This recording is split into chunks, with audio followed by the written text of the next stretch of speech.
because none of you want to watch it, and we don't blame you, we are here to review episode 4 of Lord of the Rings. The Rings of Power. We're in the 4th hour. Yes, we are. Nothing has happened. Nothing has happened. The name of the show is Rings of Power. I have yet to see anything really all that important involving actual rings. Or power. Okay. In this episode, basically, the Queen Regent Lady Cynthia Adai Robinson, I'll just call her by her name. Muriel.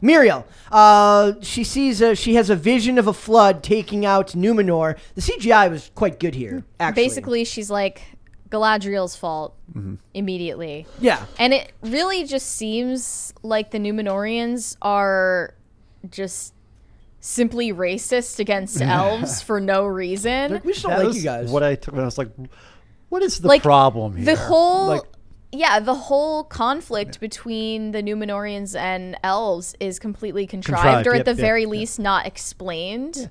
Yeah, it said literally all she said was my father wanted to go back and people were not happy and it was chaos. And it's like, what? But what happened? Yeah, like, and then this is a very they said elves said type of situation. This is going to be spoiler alerts, obviously, for any of you that care. I don't know why you would. But when Muriel's dad... also not really a spoiler alert because nothing happened. Well, yeah, kind of nothing happened. Okay, guys, this is a weird way to... I'm done with the number ratings. I'm not doing that anymore. What I want to talk about... For me, you guys can do it all you want. One of the ways I judge shows is whether I can actually get through an episode without turning it off. I have very, very bad ADHD. It's how many times do I look at my phone? Okay, see, this is the thing. I'm both not interested enough to not stop looking at my phone, but not so disinterested that I turn it off and put on something else. I don't know how you're able to pay weird, any bro. That's what they want. It's weird. That's what they want. It's literally designed to just keep you there like a freaking zombie, and you're like, Numenor, Galadriel. We're going here, and then Galadriel's going there, and then she's going to this place. She's basically traveled the entire globe now. Anytime Galadriel's on screen is the only time I do want to turn it off because Galadriel sucks. Okay, I'll admit in this I'm episode, on her. She actually did the girl boss thing that you've been accusing her of. This episode has been the worst about that.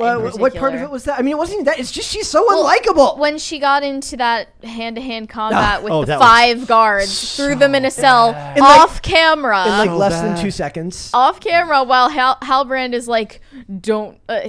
what's that guy's name? Farazan or whatever. He tells Farazan not to do anything, not to intervene. But they don't show any of the combat. They just show her shutting 5 guards into a cell and then looking at Farazan like a girl boss and strutting away. She does. And then scales the entire palace, smashes in a window, and expects to have a respectful conversation with Muriel. Yes. Okay. And tries to go talk to her father without her permission, who is then like sick and dying. But it's like, what's even the point of that? Also, I want to point out, you're right. He's really old, so he can't talk. The self-satisfied look on her face after was the worst. That was very, very frustrating. That and the strutting. The smirk. That smirk can kick rocks. I hated it. It would be cool if she did that after actually beating those guys up on camera in a believable way. The only story that I actually felt developed was with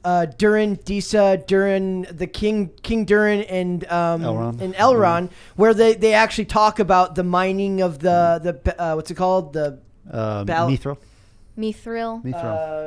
Palantir? No, that was no. They're looking Palantir's the for stone. that Mithril mineral. is the That felt like the only time the story actually moved. That was the only time the story actually moved forward. We even got those scenes were actually good. Yes, anytime Durin, Disa, and Elrond are on screen, I actually enjoy the show. But why did Durin even think Elrond would care? Why they're mining? He's suspicious of him. He's very suspicious. Why would Elrond even tell anyone that they're doing dangerous mining projects? Who cares? No. He thinks that the entire reason that they're employing them is to get to the resource. That the elves are just saying like, oh, we want to hire you so that they can get to the resource. Meaning the stuff they think that the elves know about Mithril and want it. Yeah, and want it.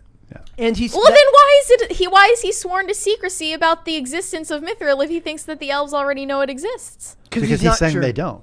Yeah. He's saying like, oh, this isn't why you're here. Well, I'll tell you as long as you don't tell them, so that the thing that I'm afraid of doesn't end up happening. And then he goes back to his dad, to the king, and says he's still suspicious of him.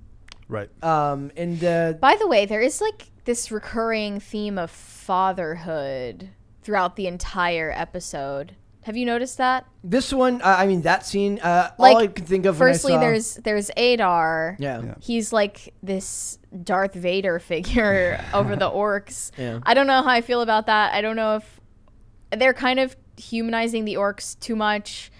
And then there's the fatherless Theo, and then Arondir stepping in as a father-like figure in his life. By the way, to save the day. Arondir and Bronwyn still have literally negative chemistry. Literally nothing. And also, even when she tries to like start something, he's like, I don't care. She looks at him like what is supposed to be longingly, and his look is supposed to be the same thing, and his look is more like, I'm longing for a cheeseburger. Or I'm longing to eat dinner. It's sort of like if he's an android. Yes. And he's like confused by her emotion. I will say that the visuals of them escaping the forest just in time that was good. It was the slow-mo. I didn't like the slow-mo. It at least worked, like with the music and stuff like that. You didn't like the slow-mo. Interesting. Anyways. What does that mean? This is what I put. It is not supposed to, it doesn't work to make you look badass, which is why I also employed it. Okay. Castle, undermining. guys. It's undermining. Yeah, you guys have said everything that I've written down here. So really? Yeah. The Sauron. I just was ready to go off because I didn't like this problems episode between at all. Numenor and the elves is unclear, contrived. Yeah. So what else didn't you like? Well, we're kind of expected to care about all of these different subplots of people that have not endeared themselves to us at all. No Nori. And no Nori. A whole Nori thing with is fatherhood, literally the only one who has a father that she has to mend a relationship with. Yep. Yeah, Nori is the only character I consider likable that I'm invested in at all. Yep. I disagree. And we were not shown Disa's my her. favorite character. I like Disa. Disa is annoying. No, she's not. She's also, awesome. Why she's is awesome. it that when she was lying to Elrond, we had to be reminded and shown that she was lying to Elrond, even though it was obvious, like 10 times. But that's not Disa's fault. That's the filmmaker's fault. I know it's not Disa's fault, but it doesn't exactly help me like the character. I like any of the Elrond, Disa, and Durin scenes. They should have just made a show about just them. Yeah. Yeah. Three's Company starring Elrond, Disa, and Durin. No.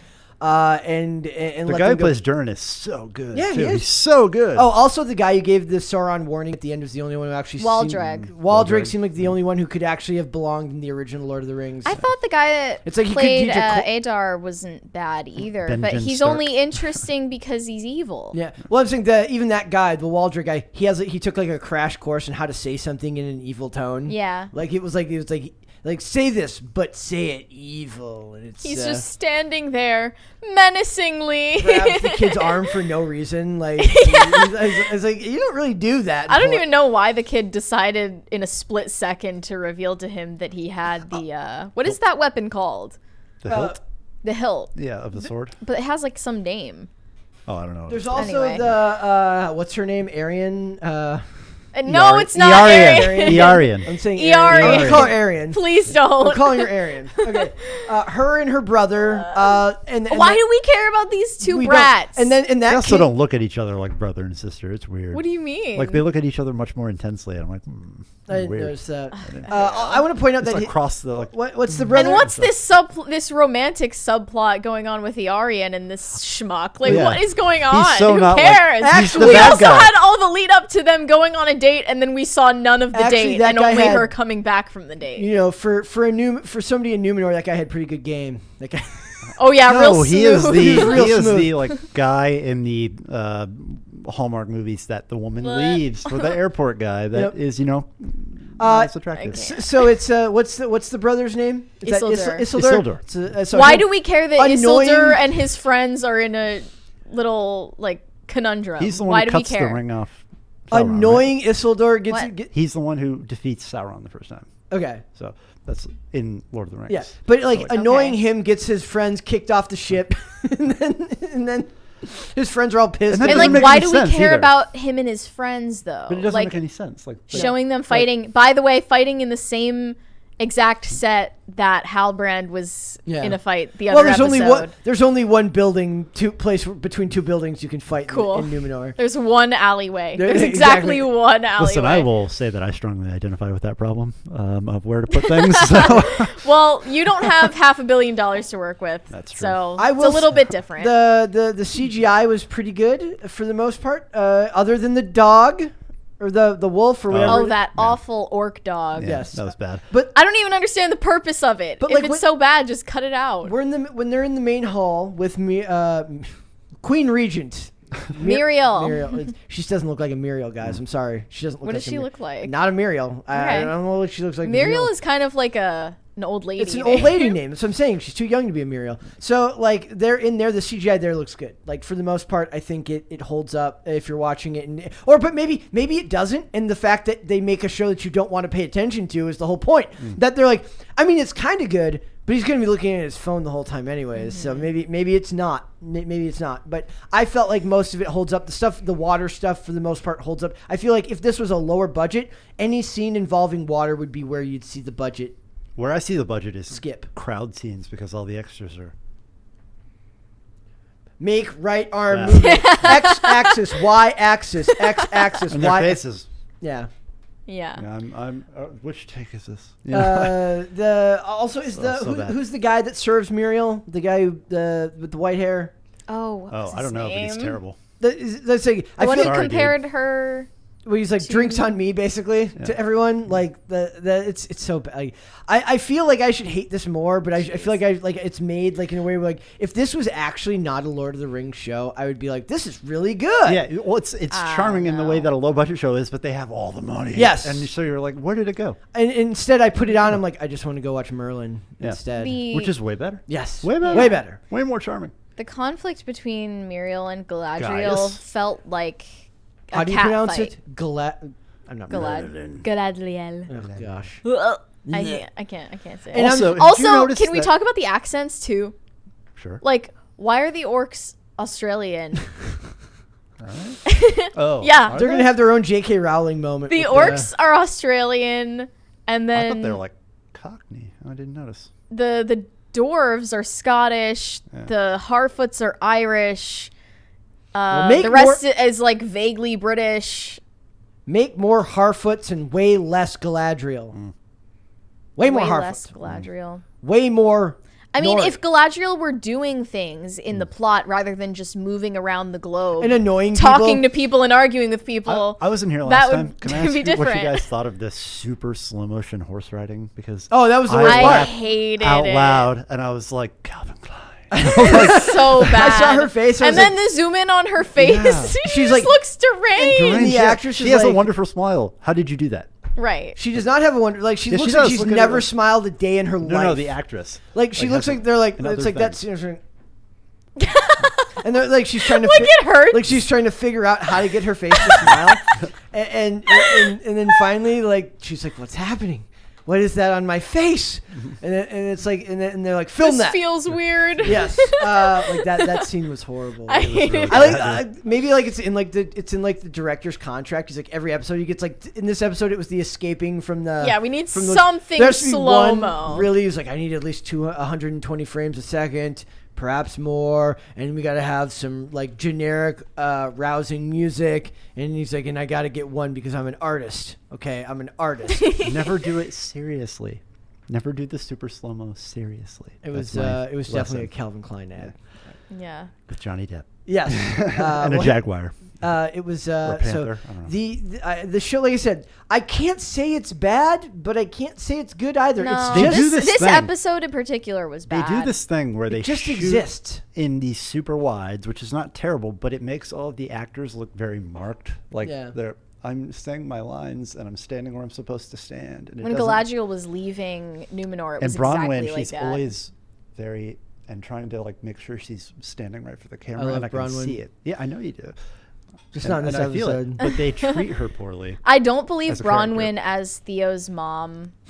at all. She's not just for age reasons, but she does not even seem to relate to him in a motherly way. No, she's more like an annoyed aunt who adopted the child. Like, and hey, she's like, get over here. And also I don't find the kid likable. No, I don't really care whether he gets captured, killed, whether he escapes. I don't care. They should have hired. I just don't care.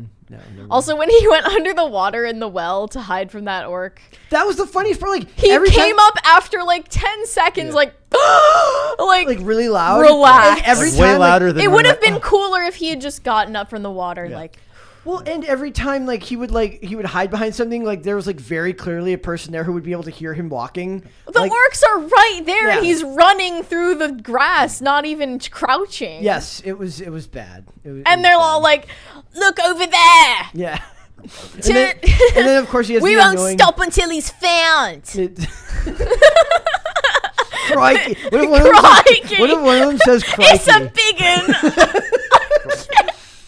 Steak on the Barbie. What if they actually get one of the orcs to say crikey? Crikey, mate. This one's a fighter. He's like literally Steve Irwin wrestling a crocodile, except it's Theo. His Steve Irwin's son is doing like the same stuff now. They could hire him. Yeah. They could hire him. So this really is this is really the setup of power. It's like there's literally nothing. There's no rings. There's no power. No stakes. I heard that the digging that the dwarves are doing is not actually a risk for any reason other than the foreshadowing of Balrogs. Also, is that material that they're digging? Is that going to be what used to made the ring? I have no idea. I don't know. It's what the armor, the chainmail that Frodo had. Okay. All right. So they're like it's member berries. I don't know. It may have something coming up. I don't know what they're doing. I don't think they do either. It's they're just like it looks good. It's great. It's fantastic. It's glittery. It's glittery. Put Bronwyn. I say just put. Okay, this is what I want. I want Durin and Disa. Durin, Disa, and Elrond go to travel to Washington, like Mr. Smith goes to Washington. I want them on a cross country journey, and then take out Bronwyn's kid, get rid of him, kick him out. Out, gone, you're gone. And take Nori, and then take Bronwyn, and then just send them on an adventure, and they can all meet up in the middle somewhere. I think Theo should team up with Nori, and there you go. They can have like a comic relief squad there with the stranger. The kids, also the fight, where they you guys kicked off the ship. It's like it was just bad. Yeah, bad. But it's like I said, I'm like weirdly transfixed. Like I can't turn it off because I don't care enough to turn it off. But it's like, but it's not annoying enough. It's not annoying enough to have me turn it off. But I don't care enough to look at the screen. It's like they found some weird way to hit my limbic system and just keep it on. It's almost like curious. They're like, what are you doing? Watch time doesn't mean they're actually watching the screen. It just means that they haven't turned it off. Right. They figured out the one thing I liked about just this episode is the theme of fatherhood. I think they were purposefully trying to make that the theme of the episode, just because Muriel's father was featured and the way he has been deposed from the throne there, and then also I have that written down. Durin's father is shown and his sort of disgraced position of power. And Elrond talks about how he'll never live up to his dad's father. Yeah, it's like, and then Adar is this dark father. So they got half of an idea in for a story, and they just didn't tie it together well. There's the mystery of why Theo's father is absent. And then Halbrand is just over here I exist still, kind of. Yeah. I'm just still in jail. And is he the king of the Southlands? I don't know. We may never find out. Why does it even matter to Galadriel? It doesn't matter because she has the charisma of a wet blanket, and she's awful. She's literally a charisma vacuum that sucks the charisma out of every scene from everyone. Even Cynthia Addai Robinson cannot compensate in those scenes. That scene when they're talking about war, it literally looked like two high school theater majors or theater actors talking about something where they didn't have guys to play the role, so they just put two chicks there. You mean when they were by the what was the orb? Yeah. Like that whole scene, that was painful. When Galadriel was trying to act angry, she can't even act angry well. She just looks vaguely disinterested all the time to me. Yeah, I think she really can't nail the intensity. Like needed. She looks mean in like a I'm not gonna talk to him for 10 hours to let him know I'm mad kind of mean. Ooh, not like that's painfully accurate. Yes, not like I'm actually gonna yell at you mean. Yeah. And they should have maybe if it bothered them that much, right? That's I don't know. That's the stand-up thing about Cate Blanchett, right? It's just that explosion of power that she naturally radiates. After Galadriel broke the window, why could they have done a combat scene between her and Miriel? They should have, or would it be instead of just cat fighting? Or would they have asked like why the guards didn't stop her? Yeah. Well, because she just beat them all up. Because she's a superhero. Just because she's I forgot. She has super strength and super speed. There's only two of us. She can climb a building. Super broad. She's literally she's got every power. Awful.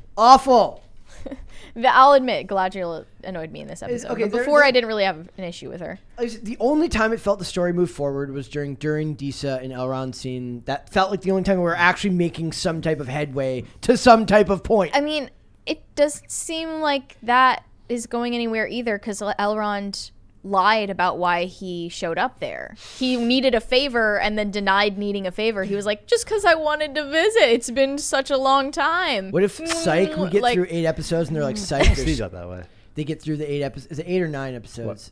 The show? I have no idea. Like, we get to episode 9, nothing's happened yet. And they're like, Psych, we got 9 more episodes. It's going to be awful. Thanks for watching this clip, guys. If you want to see full episodes or follow us on social media, links are in the description below. Bye.